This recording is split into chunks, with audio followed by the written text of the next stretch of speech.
You could be larger than life. Hello, I'm your Navy Academy and welcome back to A&A TV.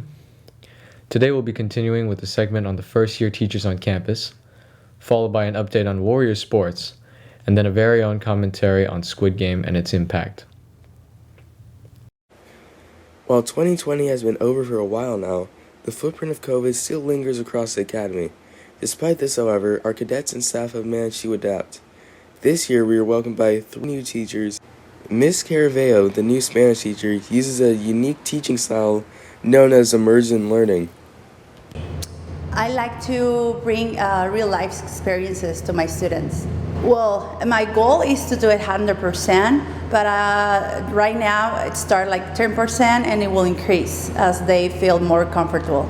Teachers always need to make changes to their curriculum if we need it. Like changing times, like instruction time, spending more time doing games or activities that my students prefer.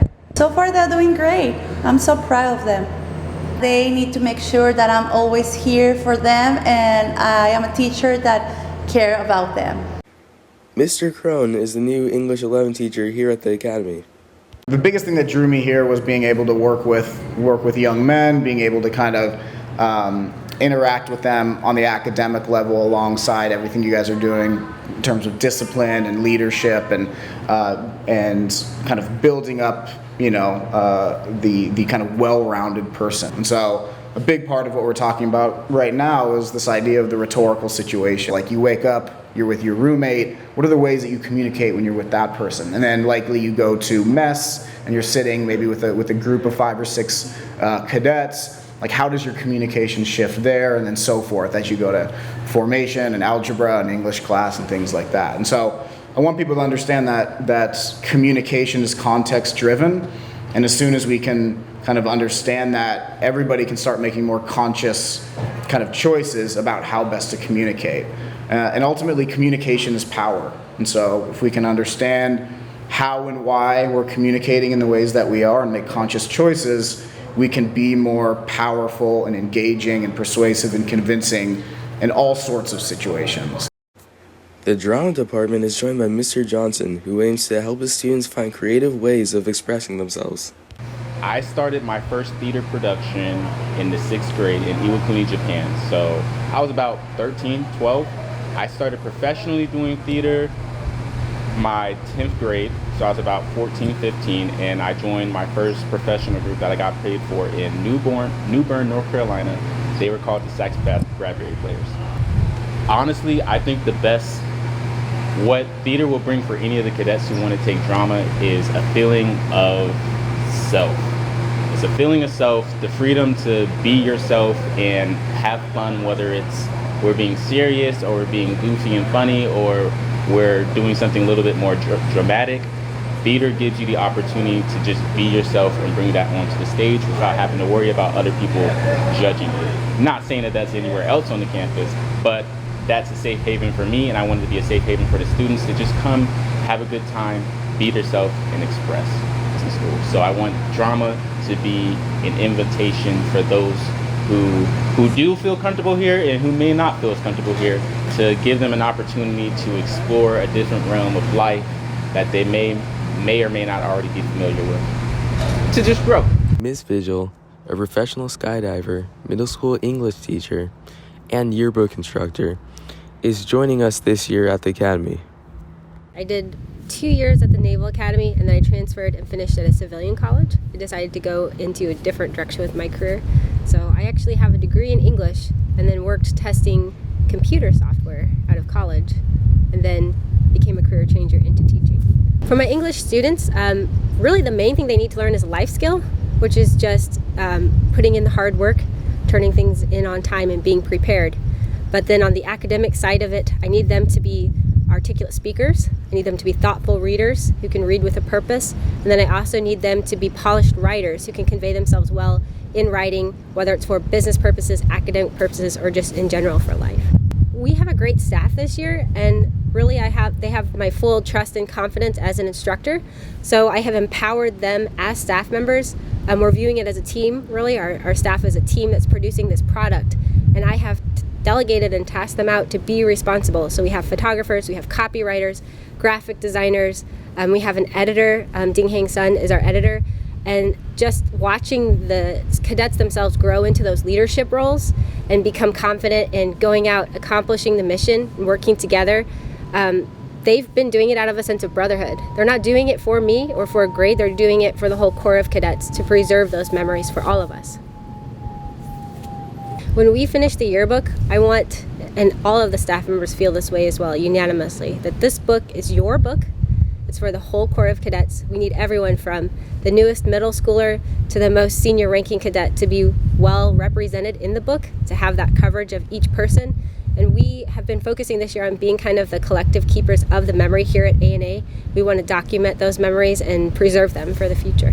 The teachers here at the Academy, both new and old, continually strive to push their cadets to be the best that they can be. This has been Cadet Julian DeGraff Johnson reporting for A&A TV. Thank you, Julian. Next up, I did a short story regarding Squid Game and the impact of South Korean culture as a whole. I hope you enjoy.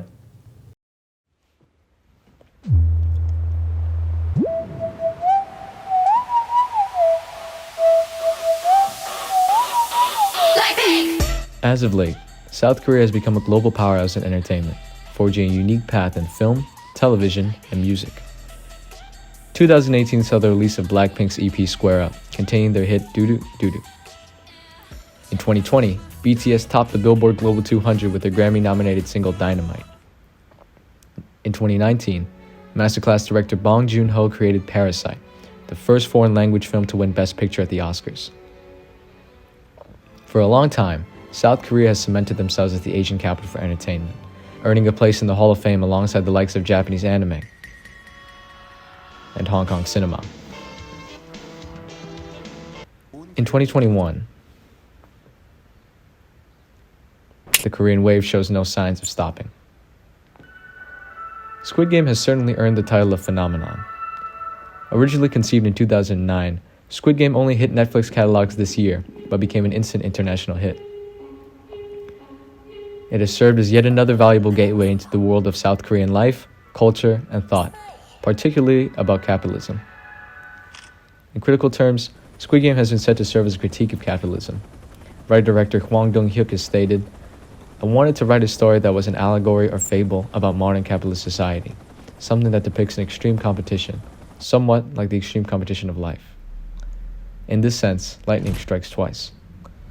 Parasite, another super hit, has also been said to be a grisly depiction of capitalism and class gaps in South Korea, establishing a pattern in popular Korean narratives. In cultural terms, works of film and television from Korea are invaluable in legitimizing the presence and impact of international cultures in America. We interviewed Mrs. Martin for her opinion on the matter. Different movies, and I love to have the subtitles on at the bottom in English, and I love to listen to the original language. Yeah, I think people need to get beyond the crutch of watching only films in their own language, and they need to branch out because there's so many fascinating producers, actors, and screenwriters, and storytellers, and all of that stuff in other cultures. As Parasite's director Bong Joon-ho has stated during his acceptance speech for Best Motion Picture at the Golden Globes, 그 자막, 서브타이틀의 장벽도 아니죠. 한 1인치 정도 되는 그 장벽을 뛰어넘으면 여러분들이 훨씬 더 많은 영화를 즐길 수 있습니다. Once you overcome the 1-inch tall barrier of subtitles, you will be introduced to so many more amazing films.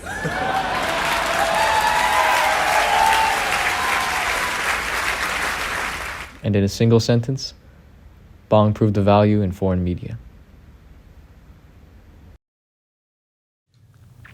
Hopefully some of you will continue more foreign shows after having watched that.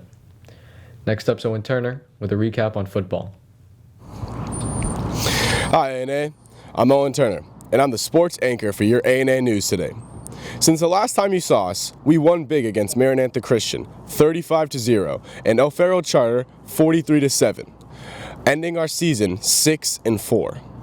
For the first time in 11 years, we had a playoff football game at home. Despite all of our hard work, however, this season came up short with a 21-14 loss to El Cajon Valley this last Friday. This was very devastating to all the seniors and football players alike, but the younger players have vowed to take back the title next year. Thank you for all of your support this season. We really appreciate it. It's winter sports season, and you know what that means, Warriors. More sports.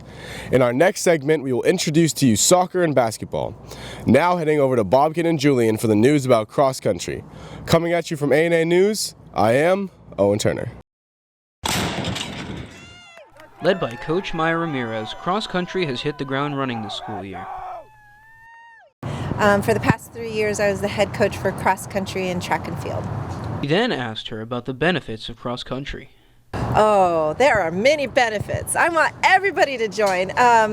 Just running alone, I know people always say I'm a happy person, but it's because I run that you get these happy endorphins. So running is good for you, not only physically, but mentally. And my athletes know that when they race, it's about 20% physical, but there is 80% mental. So you build that mental fitness with running. And also, there's a lot of discipline. I make my athletes get up every Friday morning at 5:45 and we run 5 to 6 miles. And it builds discipline, character, and I think they like it. Probably they don't love it, but they'll talk about it hopefully in their later years, saying how proud they are that they did it. While explaining to us the benefits of running, Coach Maya demonstrated a contagious passion that made all of us want to join. For A&A TV, this was Bobkin Hartunian and Julian DeGraft. That's all for today. Thank you for watching. And at A&A TV, we'll see you all next time. I'm Lawrence.